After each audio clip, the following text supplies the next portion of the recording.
Pertanyaan nomor 1, bagaimana cara mewujudkan student agency yang mengcover voice, choice, dan ownership murid? Apakah mereka diberikan kebebasan tak terbatas dalam menentukan pembelajarannya, sementara tugas guru adalah mendampingi dan mendorong mereka untuk menuju kodrat kebahagiaan terbaik mereka? Pertanyaan nomor 2, langkah apa yang harus saya ambil untuk bisa mengubah kebiasaan di sekolah dalam suatu kegiatan? Dipercayakan ke murid, gurunya hanya sebagai pembimbing saja, bukan masuk ke dalam kepanitiaan. Pertanyaan nomor 3, berdasarkan pengalaman saya sebagai guru selama 15 tahun, di sekolah saya sering mengadakan kegiatan atau program, baik itu kokurikuler, ekstrakurikuler, maupun intrakurikuler. Menurut saya, program tersebut sudah mendengarkan suara murid, pilihan murid, dan kepemilikan murid. Ketika kita bandingkan dengan program yang tidak mendengarkan suara murid, tidak memperhatikan pilihan murid, dan rasa kepemilikan murid, kita dapatkan program yang melibatkan suara, pilihan, kepemilikan murid membutuhkan waktu untuk memutuskannya, sehingga banyak energi yang tersita di situ. Berbeda dengan program yang tidak melibatkan suara, pilihan, dan kepemilikan murid. Program tersebut jauh lebih efektif dan mudah dalam mengendalikan kegiatan, sehingga beberapa rekan kerja banyak memberikan masukan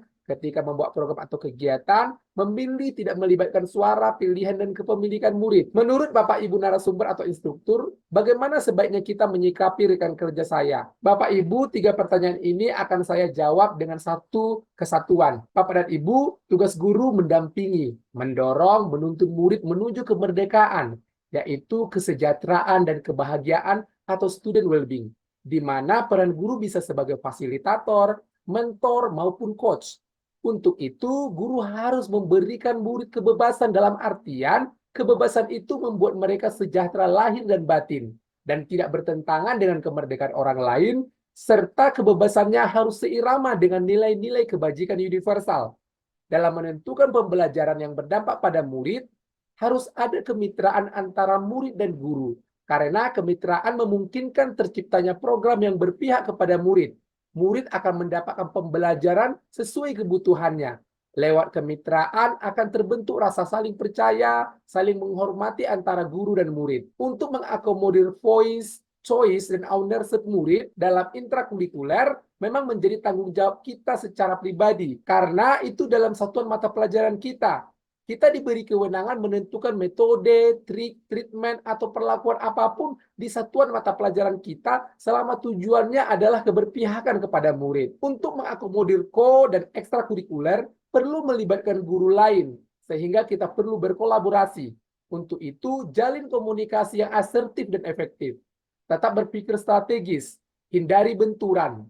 Ingat untuk menjaga kepercayaan dan mengkomunikasikan inisiasi yang Bapak Ibu lakukan, karena dengan cara itu lingkar pengaruh Bapak Ibu akan tetap terjaga dan dimungkinkan untuk memperlebarnya. Berikutnya, tujuan pendidikan nasional adalah menciptakan profil pelajar Pancasila.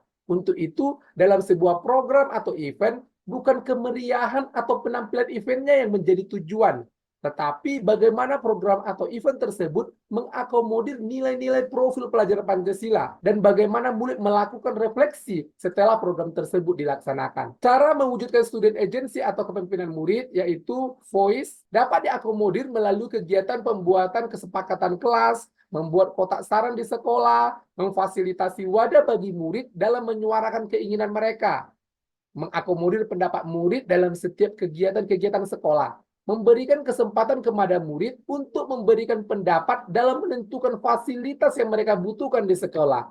Berikutnya, choice, pilihan. Caranya memfasilitasi murid dalam menyusun layout kelas, menata taman, berpartisipasi dalam pemilihan panitia kegiatan di sekolah, menentukan kegiatan yang mereka sukai. Berikutnya, ownership, kepemilikan. Kita bisa memberikan kesempatan kepada murid secara langsung untuk mendekorasi kelas, melibatkan murid dalam proses evaluasi kegiatan atau program yang dilaksanakan di sekolah. Dengan diakomodirnya choice, voice, dan ownership murid, dan terbangunnya student agency pada murid, maka murid akan memiliki kemampuan menentukan pilihan-pilihan mereka, menyuarakan pendapat mereka. Mereka akan aktif dan berpartisipasi dalam komunitas dan kegiatan-kegiatan sekolah. Kontribusi mereka akan secara nyata mereka dedikasikan.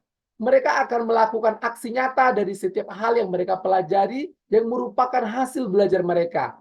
Di kelas, mereka akan aktif mengajukan pertanyaan yang mencerminkan rasa ingin tahu. Mereka akan terdorong untuk mengkomunikasikan pemahaman-pemahaman mereka kepada orang lain.